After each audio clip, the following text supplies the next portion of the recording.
आजकल जैसे कि वेस्ट बंगाल में सुना गया है कि वहाँ पे इको फ्रेंडली ग्रीन जो है पटाखे कुछ बने हैं जिसकी आवाज़ कम है और वो भी प्रदूषण करता है, लेकिन जो है 30% जिसे और पटाखों के 100% है तो उसमें भी प्रदूषण है, तो उसको भी आप छुड़ा सकते हैं, लेकिन उसको भी कम से कम छुड़ाएं। और जैसे कि पटाखे के जो दुष्परिणाम हैं, जैसे मान लीजिए कि कोई प्रेग्नेंट महिला है, कोई वृद्ध है या कोई कार्डियक पेशेंट है, तो उनके लिए भी घातक होता है।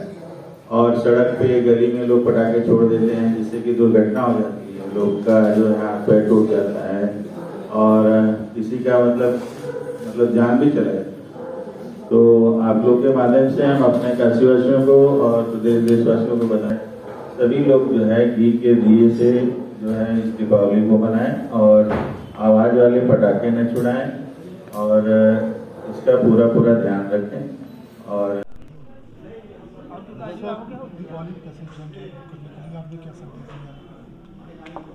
दीपावली पर्व पे सर्वप्रथम हम अपने काशीवासियों को और प्रदेश देशवासियों को हार्दिक बधाई और शुभकामनाएं देते हैं। और इस अवसर पर हम आपके माध्यम से बताना चाहते हैं कि सभी लोग इस दीपावली को मिट्टी के दिए जला करके त्यौहार मनाएं और तेज़ आवाज़ वाले पटाखों को बिल्कुल न छुड़ाएं, जिससे कि दुर्घटनाओं से बचा जा सकता है।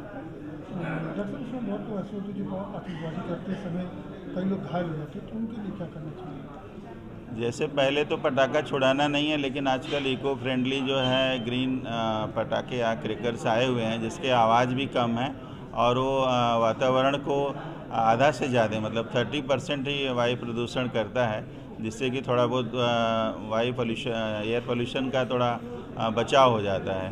तो इस तरह से अगर छुड़ाते हैं तो उनको सबसे पहले तो छोटे बच्चे आजकल ज़्यादा हर त्यौहार में पटाखे के लिए जिद करते हैं, तो उनको ज़रूर किसी न किसी जो है गार्जियन जो अभिभावक होते हैं उनके साथ ही जो है पटाखे को छुड़ाना चाहिए और खुले छत पे खुले मैदान में। और जो ढेर सारे पटाखे लाते हैं उसको थोड़ा दूर रखना चाहिए और जब छुड़ाना है तो वहाँ से लेके आना चाहिए। और एक बड़े मतलब कि बाल्टी में या पूरे टब में पानी भर के रखना चाहिए, बड़ा टॉवल 1-2 गीला करके रखना चाहिए, जिससे किसी का हाथ जल जाता है तो उस समय उसको पानी में डुबा के रख सके, तो इतना व्यवस्था रखना चाहिए। अच्छा, ब्लड प्रेशर और दिल के जो मरीज होते हैं उनको लेकर काफ़ी घातक होता है। हाँ, उसको लेकर क्या? वैसे भी जो साउंड पोल्यूशन माना जाता है कि ध्वनि प्रदूषण भी कुछ हद तक हमेशा हर लोग के लिए बहुत ज़्यादा हानिकारक है, लेकिन जो कार्डियक पेशेंट हैं, हृदय रोगी हैं या देख लें कि सांस के रोगी हैं, जो अस्थमा के मरीज़ हैं, उनको त्यौहार में अगर उनको एलर्जी है धुएं से, अगर वायु प्रदूषण हुआ है तो उनका अस्थमा बढ़ जाता है, जानलेवा हो जाता है। तो इसलिए जो है और कई एक्सीडेंट हो जाते हैं। प्रेग्नेंट महिलाएं हैं उनका डिलीवर कर जाती हैं या उनके बच्चे जच्चा बच्चा दोनों को खतरा हो जाता है। तो इस तरह से जो है हर हाल में तेज़ आवाज़ वाले पटाखों को नहीं छुड़ाना चाहिए, सार्वजनिक जगह पे नहीं छुड़ाना चाहिए, सड़क पे भी नहीं फेंकना चाहिए कि कोई दुर्घटना हो जाए, किसी का हाथ पैर टूट जाए और जान चला जाए।